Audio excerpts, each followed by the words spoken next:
Oke, Caza, coba lanjutkan. Mulai dari awal lah, biar menonton nggak ini ya. Oke, Caza baca buku apa? Ana baca buku Filosofi Teras. Nah, Ana mau review bukunya. Jadi buku ini ditulis oleh Henry Manampiring. Ana bakal kasih tahu 3 poin menarik yang menurut Ana dari buku ini. Tapi sebelum itu mungkin Ana bahas dulu maksud judulnya. Jadi 2300 tahun lalu ada seorang pedagang yang bernama Zeno melakukan perjalanan dari Phoenicia ke Piraeus melewati laut Mediterania. Nah, dia ngebawa barang dagangannya yaitu pewarna ekstrak berwarna ungu yang diambil dari ribuan siput laut yang dibuka dengan tangan dan cuman ngehasilin beberapa ekstrak warna aja. Makanya harganya tuh mahal banget. Nah, biasanya pewarna ini tuh digunain untuk mewarnai jubah-jubah raja. Tapi malangnya kapal yang ditumpangi Zeno ini karam. Jadi nggak cuman kehilangan barang dagangannya, ia juga harus terdampar di kota Athena. Nah, suatu hari di kota Athena, Zeno pergi ke satu toko buku, terus dia ngelihat buku filsafat yang menarik hatinya. Terus dia tanya ke pemilik buku, di mana dia bisa ketemu dengan filsuf-filsuf kayak penulis buku ini. Kebetulan saat itu lewatlah Kratos, yaitu seorang filsuf aliran Sainik. Nah, pemilik buku ini nunjuk ke Kratos tuh, terus Zeno mulai belajar lah dari dia. Nah, semenjak itu Zeno mulai belajar banyak filsafat dari berbagai filsuf yang berbeda. Sampai akhirnya dia mulai ngajar filsafatnya sendiri di teras berpilar yang bahasa Yunaninya tuh Stoa. Sejak saat itu para pengikut atau yang nerima ilmu dari Zeno ini disebut kaum Stoa. Nah, Stoicisme mulai redup pada awal abad keempat karena Kekaisaran Romawi mulai mengadopsi agama Kristen sebagai agama resmi negara. Terus dia mulai populer lagi di belahan dunia barat tahun abad 20-an karena buku-buku yang mempresentasikannya kembali ke publik seperti karya-karya William Irvine, Tim Ferriss, Massimo Pigliucci, Ryan Holiday, dan buku ini juga. Nah, jadi mungkin Ana bakal bahas 3 poin menarik menurut Ana dari buku ini. Yang pertama itu dikotomi kendali atau dichotomy of control, yaitu pemisahan antara hal-hal yang bisa kita kendalikan dengan hal-hal yang tidak bisa kita kendalikan. Contoh hal yang bisa kita kendalikan tuh kayak pikiran kita, tindakan kita, opini kita, pokoknya semua hal yang berasal dari diri kita. Nah, terus hal-hal yang nggak bisa kita kendaliin tuh kayak tindakan orang lain, pikiran orang lain, opini orang lain, perkataan orang lain, reputasi kita, kekayaan kita, kayak bencana alam juga kayak perang, banjir, terus ya seperti itulah yang dari orang lain kebanyakan.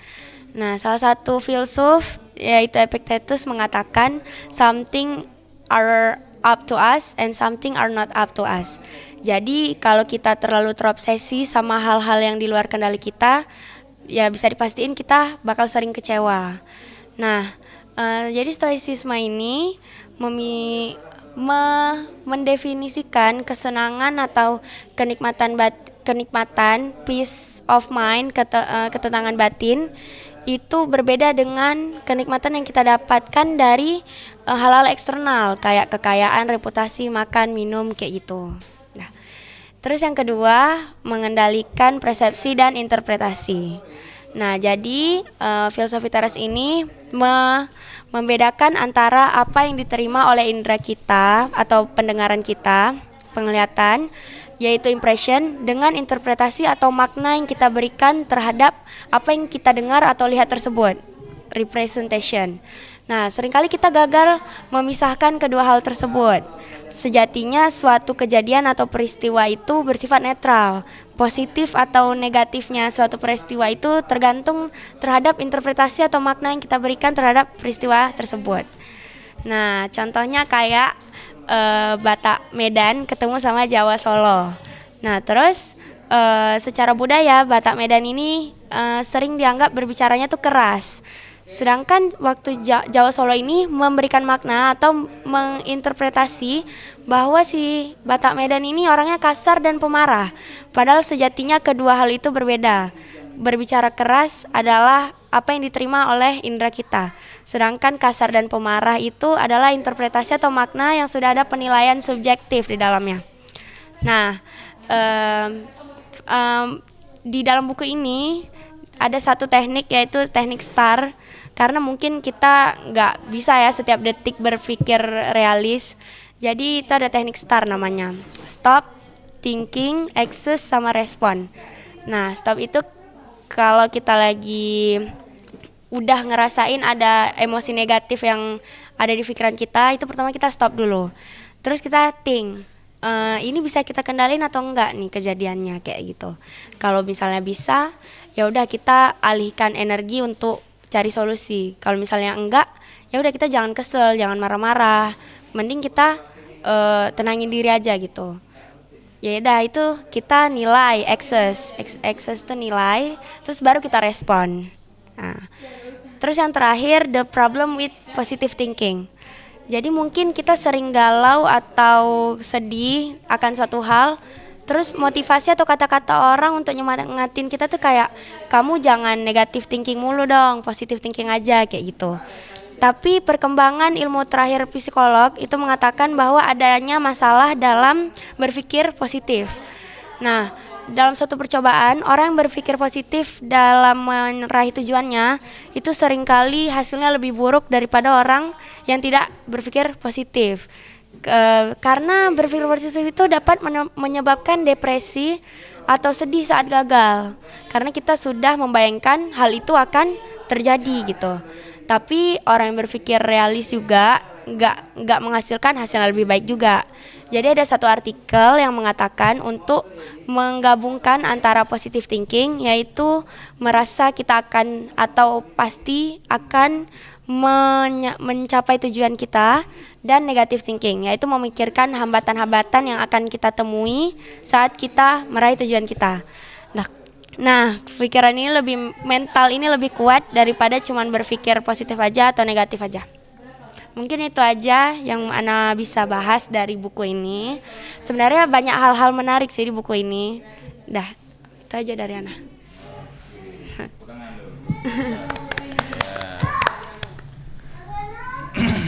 Filosofi teras ini apa namanya? Filsafat ya. Filosofi Stoa ya.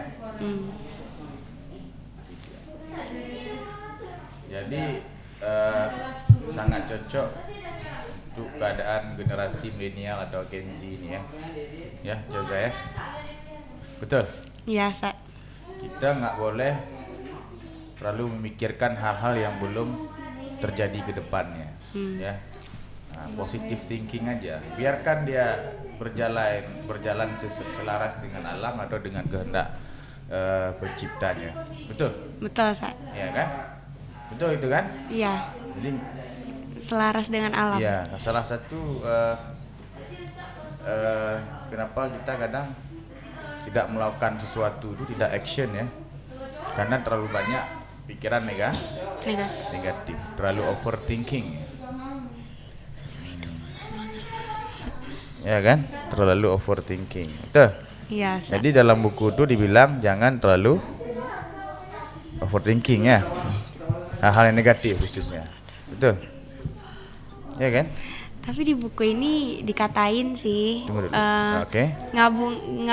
menggabungkan pikiran positif sama negatif. Jangan positif aja, jangan negatif aja gitu. Jadi harus netral itu ya, antara positif dan negatif. Ya, positifnya tuh kayak untuk biar kita semangatnya aja, kita ambil energinya. Negatifnya tuh kita pikirin hambatannya juga, biar kita bisa tahu solusinya. Gitu ya. Filosofi teras ya. Mic-nya Ustadz nggak hidup nih kan? Ini bukan nggak hidup, lambat di apa yang diterima di sana ya, di live-nya ya. Oke, selanjutnya siapa? Ainun, Ustaz. Ainun. Oke. Salva dulu, Ustaz. Siapa dulu? Ainun, Ustaz. Oke. Dah, jangan bertengkar di sini ya. Nah, lanjut Ainun. Perkenalkan diri dulu Ainun, kelas berapa? Ya, hello everyone. Perkenalkan nama Ana Ainul Bashira. Jadi, Ana tuh kelas 3 pesantren Modern Amanar. Jadi, pada hari ini Ainul mau mereview buku yang berjudul La Takhaf, yang artinya jangan takut, semua akan baik-baik saja. Nah, dari buku ini Ainul mau mengambil dari bab prasangka. Jadi di bab prasangka ini dijelaskan bahwa kita tuh seringkali termasuk ke prasangka. Gara-gara berprasangka kita selalu berprasangka tuh kayak berprasangka buruk, kayak itu seolah-olah kita tuh nggak akan bisa, selalu jatuh. Contohnya misalnya Ana suka pidato, tapi ketika Ana di depan semua orang, di depan banyak orang, mungkin Ana merasa takut, Ana berprasangka buruk, kayaknya Ana nggak bisa nih di depan banyak kali orang, woi kayak mana nih misalnya, kayak gitu. Jadi kita harus hindari kayak gitu prasangka buruk tuh. Kita harus berprasangka baik. Kita harus yakin segelap apapun di depan mata kita, kita tetap nggak boleh takut. Kita harus menjalani itu semua. Jadi mungkin hanya ini yang dapat Ainul sampaikan, Ustaz. Ya, hampir relate juga ada dia sama siapa? Sama Jaza ya, Jaza. Ya. Kok dia jangan takut ya. Ya, Jangan takut, semua Akan akan baik-baik baik-baik saja ya. Ya, keluar malam ya, jangan takut udah ya. Ya. Tapi kalau cewek jangan terlalu larut ya. Tapi bukan itu maksudnya. Artinya kita dalam kehidupan itu jangan takut bergerak segala macam selama itu baik ya. Betul gitu Ainun. betul Ustaz. Ya, siapa penulisnya Ainun? Buku itu? Ini yang ditulis oleh Muhammad Rifki Imam Mubarak. Berapa halaman bukunya? Berapa ya? Ya, dia review buku harus tahu halaman jumlahnya. 162 Ustaz. Ya. Penerbitnya siapa? Penerbitnya Muhammad ini kan? Bukan. Penerbitnya Tuh. Tinta. Oh ya, Tinta. Ya. Tinta. Iya, Tinta Media. Tinta Media. Oke. Jadi cocok berarti buku ini dibaca oleh kaula muda, Ya, semua kalangan. biar jangan takut kayak gitu Ustaz. Oke, bagus. Oke, selanjutnya giliran Zalfa ya. Ya, Ustaz. Silakan Zalfa. Tunggu. Mic Zalfa belum hidup. Ini sama matiin mic yang lain makanya ini. Coba Zalfa ngomong. Assalamualaikum. Udah. Apa ya? Siapa bilang gelap di? Gelap mana? Oh ya. Udah mulai dia mataharinya.